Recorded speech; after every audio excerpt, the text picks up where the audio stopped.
আহারে! এ কি বেদনাদায়ক দৃশ্য! আমি কখনোই ভাবিনি আমার চোখের সামনে এমন দৃশ্য দেখতে হবে। ৮ মাসের অন্তঃসত্ত্বা একজন মা রাস্তায়, রাস্তায় ঘুরছেন তার সন্তানের সিজারের টাকা জোগাড়ের জন্য। রাত তখন প্রায় ৮ থেকে ৯টা। দৃশ্যটি দেখে একেবারে থমকে গেলাম।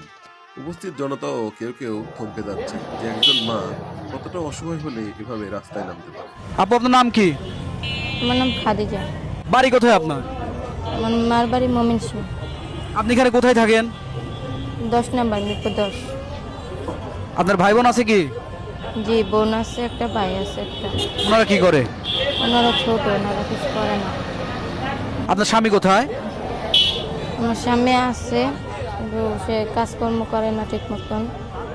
আপনি এই অবস্থায় আপনি কেন রাস্তার বাইরে বের হয়েছেন বলেন? কি কারণে বের হলেন? স্বামী ঠিক মতন কাজ কাম করে না, নিজে দুটা বাচ্চা আছে আর দেখতে হয়, তার জন্য। দুইটা বাচ্চা আছে? জি। আর আপনাদের এখনো তো ভাই দেখুন, একজন মা তার সন্তানদের বাঁচানোর জন্য, দুনিয়ায় আনার জন্য সে নিজে ভিক্ষা করে সংসার চালায়। সন্তান